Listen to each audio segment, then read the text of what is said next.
Shalom saudaraku, salam sejahtera dalam kasih Kristus. Jumpa lagi dengan saya, Didi Tuli. Kita akan belajar berapologetika bersama-sama di channel ini. Don Ditan lagi-lagi bertakiyah terhadap calon mualaf. Jadi dia ini pintar mencari mangsa ya. Orang-orang Kristen yang imannya itu suam-suam kuku.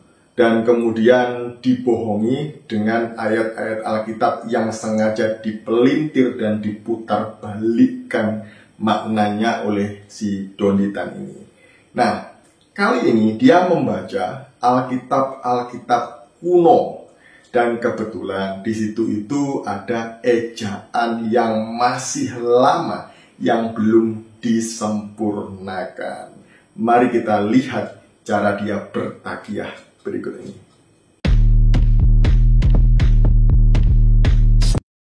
Ya, ini contoh. Ini ada bukti fisik. Ini ada apa namanya? Alkitab ya? Ya. Tulisannya Alkitab. Yang nerbitin siapa? Oke. Nih, baca. Ya. Siapa ini? Lembaga Alkitab Indonesia Jakarta 1970. 1970 ya. Ini gua membandingkan aja loh. Ini juga ada namanya Alkitab juga. Ya, ini lebih tua nih. Kertasnya udah begini nih. Iya. Megangnya harus hati-hati nih. Alkitab ya. Ya. Siapa penerbitnya? Lembaga Alkitab Indonesia juga tuh. Tahun? Di tahun 1958. 8. Ini tadi 70 ya? Ya. 58 ya? Sekarang kita bandingin. Ini kan ada bukti fisiknya. Masa begini nggak boleh dibaca? Apa nih? Kitab Ulangan? Kitab Ulangan. Pasal 13-14 ya? Ya. Ini kan ada yang 14 nih, sini 14 nih ya. Ya kan? Ini ada yang dikuningin nih. Coba kebaca nggak di situ? Dan kuntul sejenisnya, dan meragai, dan keluang. Mau ikut baca nggak? Siapa? Mbak? Azra. Azra mau ikut baca nggak? Udah kan? Oke. Ini tahun 70 ya? Oke. Ini tahun Ini yang 58. 58. Kau cari ini surat yang sama. Surat yang sama. Pasal 14, Ulangan 14. Deketan sini, Azra. Kalau mau baca, Azra. Itu Zra, Kitab Ulangan apa Zra? 13-14 kan? Kita Ya. lihat yang pasal 14 nih, ke bawah. Ya. Nih, 14. Baca, Zra. Sekarang yang 18 nih. Zra baca Zra. Coba, Azra, bacain, Azra. Dan laklak dan Kok diem? kok kayak gitu sih mas bacanya. Iya, jadi Ayo, lu tanggung jawab dong. dan Lu. laklak dan tit sejenisnya dan meragai dan keluang gitu. Tapi bukan kuntul, pakai o. Nah, jadi apa? Tit ya ada itu. Seperti biasa, dia mulai beraksi dengan menunjukkan koleksi Alkitab yang segudang itu. Supaya apa? Supaya kelihatan seperti ahli Taurat yang hanya tahu tapi tidak melakukannya. Dan kemudian dia mulai menunjukkan satu persatu perbedaan Alkitab. Mulai terbitan tahun yang tua sampai yang termuda. Ternyata menurut dia ada banyak perbedaan. Dan ini adalah bukti bahwa Alkitab sudah diubah-ubah dan direvisi. Dan kok yang dilalah? Dilalah itu apa bahasa Jawanya, bahasa Indonesianya? Kok ya kebetulan ada terjemahan yang menurut dia ini tidak pantas ada di dalam Alkitab. Jadi gini saudara ya, biasanya tuduhan seperti ini hanya dilontarkan oleh orang-orang yang tidak punya literasi, minim literasi dan tidak belajar. Jangan-jangan memang tidak pernah belajar ya. Kenapa? Karena memang dia tidak tahu perkembangan bahasa dari masa ke masa. Contohnya seperti ini tadi itu ya, mengenai burung kuntul. Tapi kok ada di terjemahan tahun 1958 itu U menjadi O. Nah, mari kita lihat buktinya, sejarahnya. Kita tanya Meta saja ya. Biasanya Meta ini tahu hal-hal yang demikian. Yuk, kita tanya Meta. Tadi saya sudah tanya sih, ini tinggal baca. Nah, saya tanya demikian. Halo Meta, apakah kamu tahu burung kuntul? Halo, ya saya tahu tentang burung kuntul. Burung kuntul Ardeola speciosa adalah spesies burung yang termasuk dalam famili Ardeidae. Mereka dikenal dengan nama kuntul atau bangau di Indonesia. Burung kuntul memiliki ciri khas dengan bulu putih dan abu-abu serta paruh yang panjang dan kuat. Mereka biasanya hidup di daerah pantai, rawa, dan danau dan memakan ikan, udang, dan hewan kecil lainnya. Apakah kamu ingin tahu lebih lanjut tentang burung kuntul? Saya tanya lagi, ada gambarnya? Lalu dia berikan gambarnya. Ini burungnya ya, burung yang sangat cantik. Saya tahu burung ini karena memang dulu rumah saya itu ada di pinggiran pantai. Jadi saya sering melihat burung ini. Nah, baik, betul menurut saya. Nah, senang bisa membantu. Ya, burung kuntul memang memiliki ciri khas yang unik dan mudah dikenali. Jika kamu memiliki pertanyaan lain, jangan ragu untuk bertanya. Lalu, saya tanya lagi. Pada tahun 1958, burung kuntul ini juga dieja dengan burung kuntul. Pakai O, bukan pakai U ya. Benar atau tidak? Itu pertanyaan saya. Lalu apa jawabnya?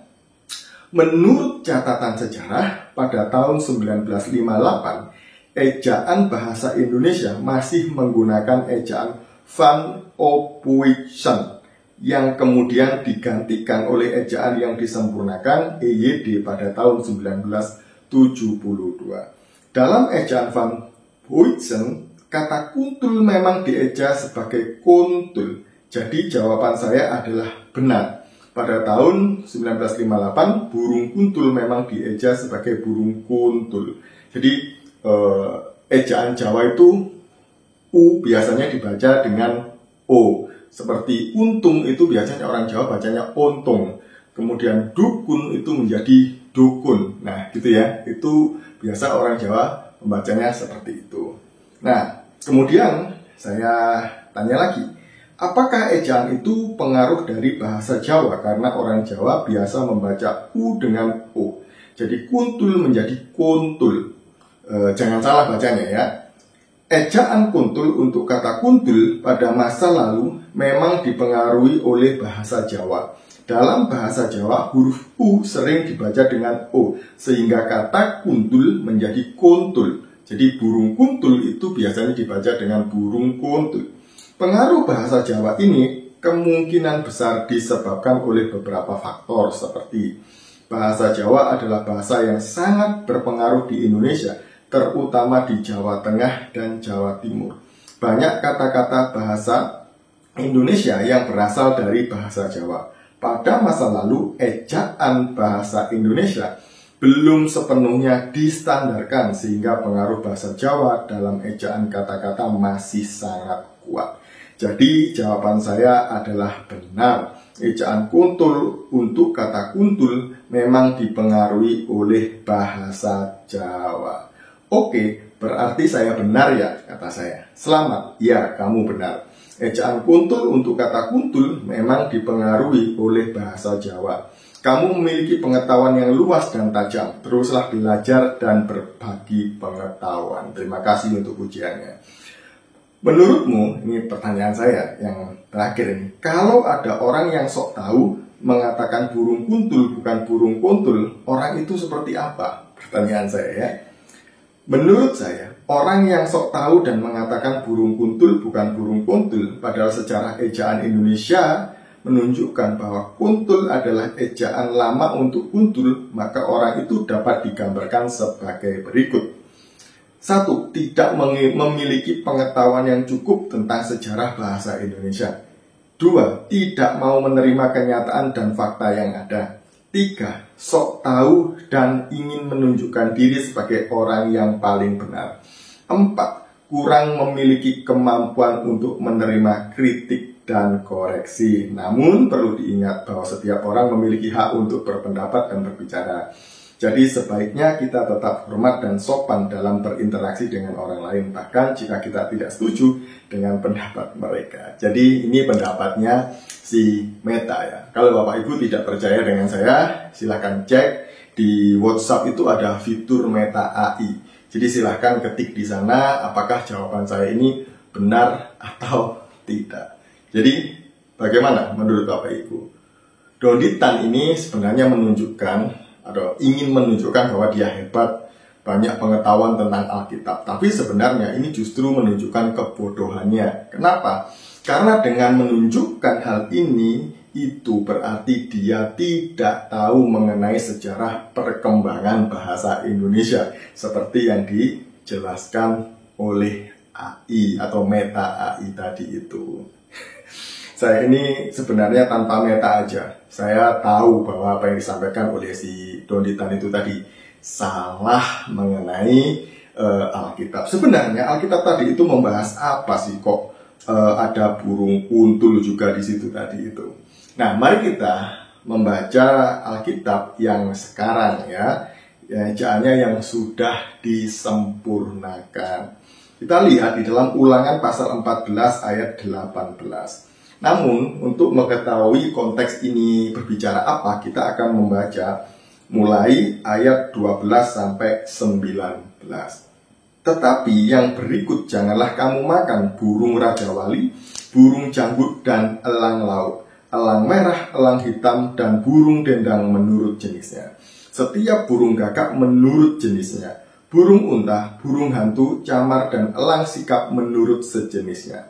Burung pungguk, burung hantu besar, burung hantu putih, burung undan, burung ering, dan burung dendang air, burung ranggung, dan bangau. Di sini tidak memakai burung kuntul, tapi bangau. Karena memang sekarang burung kuntul itu biasa atau dikenal dengan bangau. Seperti yang dijelaskan oleh Meta tadi itu ya, bahwa burung kuntul itu sama dengan burung bangau. Saya ulangi ayat 18. Burung ranggung dan burung bangau menurut jenisnya, merage dan kelelawar, juga segala binatang mengerip dan bersayap, itu pun haram bagimu, jangan dimakan. Jadi ini berbicara tentang jenis-jenis burung yang dilarang untuk dimakan atau haram atau tidak boleh. Jadi ini loh ya, ini berbicara tentang burung, tentang binatang, tentang makhluk hidup, bukan berbicara tentang itu. Jadi biasa mereka ini kalau baca Alkitab otaknya ngeres banget ya. Padahal ini berbicara tentang binatang, kok ya nyambungnya ke sana. Kok tidak jauh dari itu gitu loh ya. Saya ya memang begitulah, tidak heran lagi. Oke, semoga kita tidak salah paham dengan perkembangan bahasa. Jadi supaya Anda pintar, belajarlah. Shalom, salam waras, Tuhan Yesus memberkati kita semuanya.